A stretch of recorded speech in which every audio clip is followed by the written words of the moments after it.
Bonjour à toutes et à tous et bienvenue dans le podcast de HomeGrid.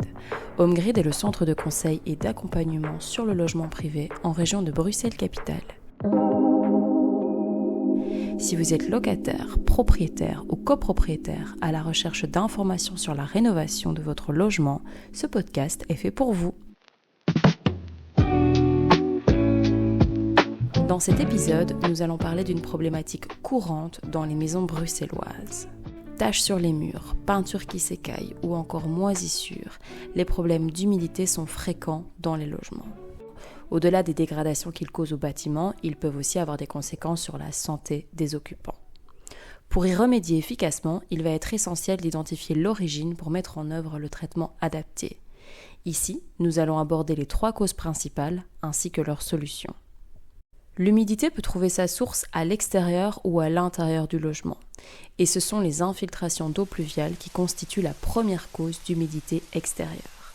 Elles se manifestent à l'intérieur sous forme de taches humides ou de décollement de la peinture. Elles proviennent généralement de défauts d'étanchéité au niveau de la toiture, telle une tuile cassée, ou de la façade avec un joint abîmé par exemple. Les gouttières et descentes d'eau bouchée sont également responsables de nombreux dégâts. Évitez le débordement d'une gouttière ou l'obstruction d'une descente d'eau en les désencrassant 1 à 2 fois par an. La seconde cause d'humidité provenant de l'extérieur est l'humidité dite capillaire, lorsque l'eau présente dans le sol est absorbée par les murs et les fondations au contact de la terre. Les dégâts se manifestent par des taches d'humidité, l'écaillement de la peinture et la détérioration des joints des briques. Ils peuvent apparaître jusqu'à 1,50 m au-dessus du niveau des terres, on parle alors de remontée capillaire. En plus de cela, il est fréquent de voir apparaître des efflorescences blanches. Elles sont dues à la migration vers le mur de celles naturellement présentes dans l'eau ou les matériaux. Lorsque le mur est contre terre et accessible depuis un jardin, l'idéal est de l'étanchéifier par l'extérieur. À défaut, on appliquera un revêtement étanche sur la face intérieure du mur.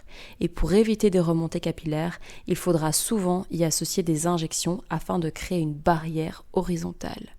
Ces interventions doivent être réalisées par un professionnel. Enfin, la 3e cause principale d'humidité trouve cette fois sa source à l'intérieur. Il s'agit de la condensation. Problème fréquent dans les habitations, elle se produit lorsque la vapeur d'eau présente dans l'air intérieur se transforme en gouttelettes au contact de parois froides. Elle entraîne l'apparition de moisissures, principalement dans les angles des pièces où la production de vapeur d'eau est importante, la salle de bain ou encore la chambre.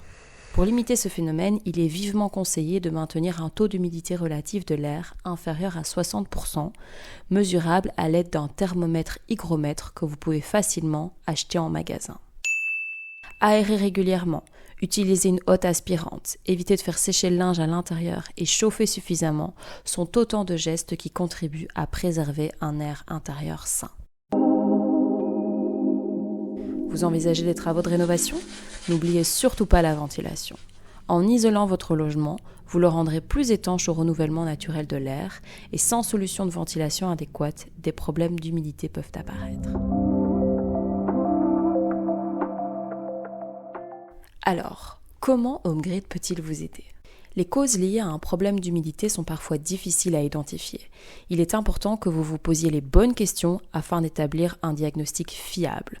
Notre brochure, L'humidité dans le logement, disponible sur www.homegrid.brussels, vous propose une checklist pratique qui vous y aidera. Les conseillers de HomeGrid peuvent également vous accompagner dans l'analyse de votre situation et vous orienter vers les solutions les plus adaptées. Merci pour votre écoute et si vous avez apprécié cet épisode, n'hésitez pas à vous abonner. À très bientôt.